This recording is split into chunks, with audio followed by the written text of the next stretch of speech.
വരുൺ, അമ്മ ആ കോളില് വരുണോട് സംസാരിക്കണമെന്ന്. എനിക്ക് നല്ല തലവേദന രാധിക, പിന്നെ സംസാരിക്കാം. അമ്മ അത്യാവശ്യം എന്നാ പറയുന്നത്. എടോ, എന്തായാലും എനിക്കിപ്പോ സംസാരിക്കാൻ പറ്റില്ല. കോടീശ്വരിയായ പ്രിയങ്കയുടെ മുത്തശ്ശിക്ക് ഇതിന്റെ ഒന്നും ആവശ്യമില്ല. എനിക്കെന്തായാലും വളഞ്ഞ വഴിക്ക് കോടീശ്വരനാവാനൊന്നും പറ്റില്ല. ഇത് തന്നെ ശരണം. യശോദേ, താരം കഴിക്കുക. അവിടെ ഇരിക്കേ. അതെ, പ്രിയങ്ക മോളെ അന്വേഷിച്ചു വന്നതാ. നീ ചെല്ലു മോളെ.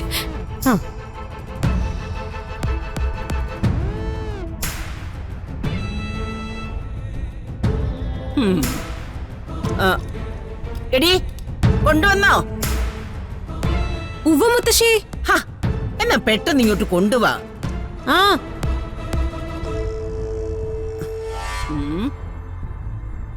ഓ, പെട്ടെന്ന് കൊണ്ടുവാ മോളെ. വല്ലാത്ത വിശപ്പ്. ഇങ്ങോട്ട് എടുത്തു വെച്ചേ. എടുക്ക.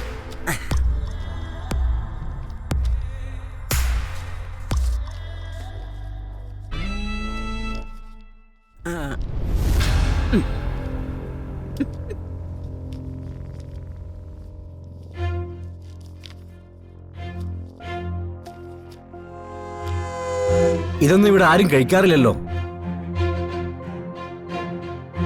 ഇങ്ങനെയുള്ള ഭക്ഷണമൊന്നും ഇവിടെ പറ്റില്ല എന്ന് അറിഞ്ഞൂടെ? എന്തൊക്കെയാ ഈ കാണിച്ചു കൂട്ടുന്നത്? ഈ വയസ്സാം കാലത്ത് അമ്മയ്ക്ക് അതിന് വല്ല ആവശ്യമുണ്ടോ?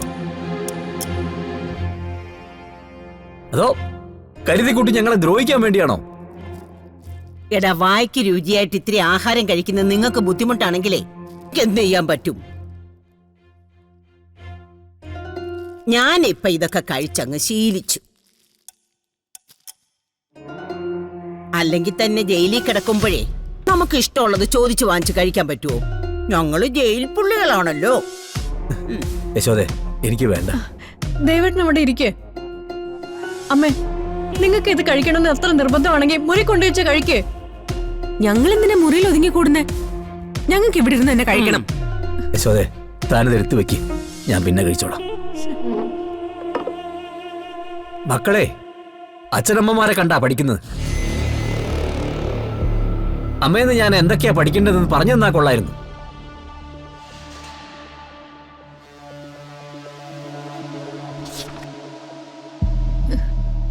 തൃപ്തിയായല്ലോ നിങ്ങക്ക്?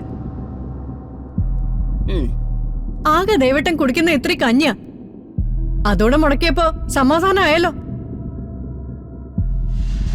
ഈ കഞ്ഞി വേണ്ടാത്തവർ എഴുന്നേറ്റ് പോയി. ഈ ആഹാരങ്ങളൊന്നും അവൻ കണ്ടിട്ടില്ലല്ലോ. കണ്ടപ്പോ കൊതി തോന്നിയിട്ടുണ്ടാവും. ഓ, ആ കണ്ടുപിടിക്കൽ നന്നായി. ദേവേട്ടൻ ഇതൊക്കെ ആഗ്രഹിച്ചാണല്ലോ ജീവിക്കുന്നത്.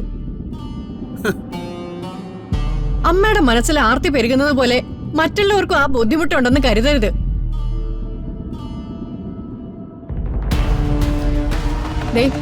ദേവേട്ടനെ കുറിച്ച് ആവശ്യമില്ലാത്ത വല്ലതും പറഞ്ഞ എനിക്ക് ചിലപ്പോ നിയന്ത്രിക്കാൻ പറ്റിയെന്ന് വരില്ല.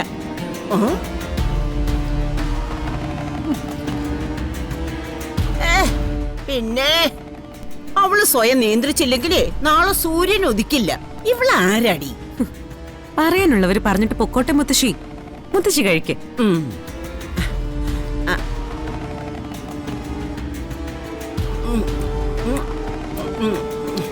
ഓ, ടേസ്റ്റ്.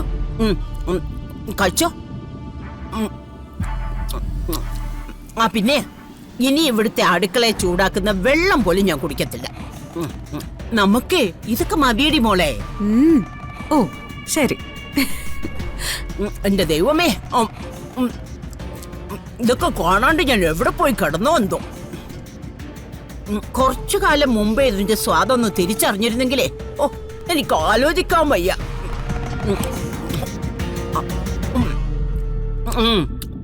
പിന്നെ നമുക്കേ വലിയ വലിയ ഹോട്ടലിലൊക്കെ കയറാം. എന്തോ 5 സ്റ്റാറോ അങ്ങനെയൊക്കെ പറയല്ലോ, അവിടെ പോകാം.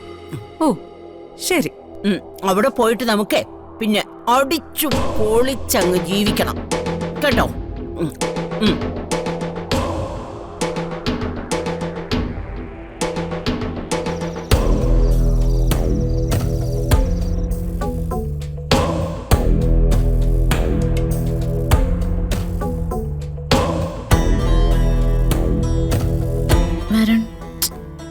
രാധിക പ്ലീസ്, കുറച്ച് നേരത്തേക്ക് ഇനിയും തനിച്ചു വിട്.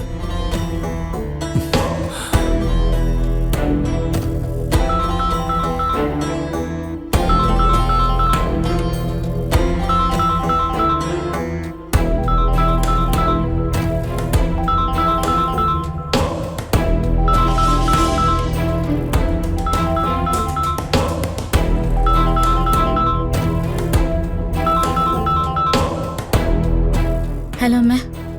ആ മോളെ, വരുൺ എന്താ സംഭവിച്ചേ? അല്ല, ഇന്ന് വരുൺ ഇവിടെ വന്നപ്പോൾ പഴയ പോലെ അല്ലായിരുന്നല്ലോ. എന്തെങ്കിലും പ്രശ്നമുണ്ടോ? അമ്മേ, അത് എന്നോട് നിനക്ക് എന്ത് കാര്യം വേണമെങ്കിലും പറയാലോ. വരുൺ എനിക്ക് അത്രയും പ്രിയപ്പെട്ടവനല്ലേ.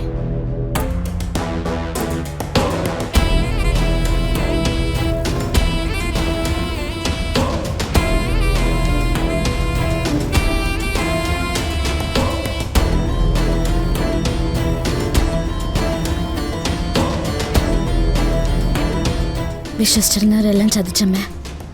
വരുൺ വല്ലാതെ തളർന്നു പോയി. മോള് വരുണൊന്ന് ഫോൺ കൊടുത്തേ. എനിക്ക് വരുണോടൊന്ന് സംസാരിക്കണം. അത് ഇപ്പൊ വേണോ? കുറച്ച് കഴിഞ്ഞിട്ട് വരുണൊന്ന് ഫ്രീ ആവുമ്പോ ഞാൻ അങ്ങോട്ട് വിളിപ്പിച്ചാ പോരെ? ആ പോരാ, മോൾ ഇപ്പൊ തന്നെ കൊടുക്ക്.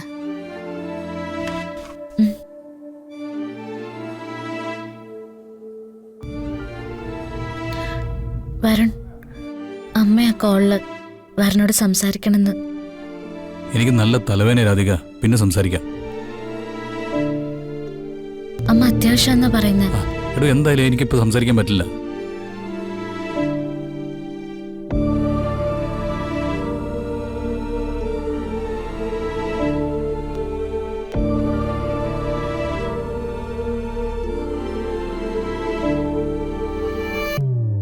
കേട്ടില്ലേ അമ്മ? ഇത്രയൊക്കെ അവിടെ സംഭവിച്ചു കഴിഞ്ഞിട്ടുണ്ടെങ്കിൽ അവന്റെ തളർച്ച എത്രയായിരിക്കും എന്ന് എനിക്ക് ആലോചിക്കാവുന്നതേ ഉള്ളൂ. എനിക്ക് എന്താ എല്ലാവരോടും സംസാരിക്കേണ്ടെന്ന് അറിയില്ല. മോള് വിഷമിക്കല്ലേ. എന്ത് കാര്യത്തിനായാലും അമ്മ കൂടെയുണ്ടല്ലോ. വരുൺ നിന്റെ ഭർത്താവാ. നിന്നെ ജീവന് തുല്യം സ്നേഹിക്കുന്ന ഒരാളാ. അവൻ ഒറ്റപ്പെട്ടു പോവാൻ ഞാൻ സമ്മതിക്കില്ല.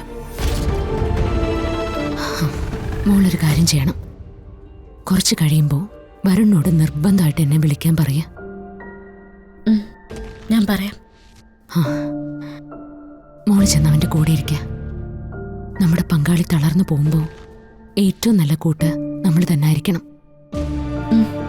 ശരി അമ്മേ. ആ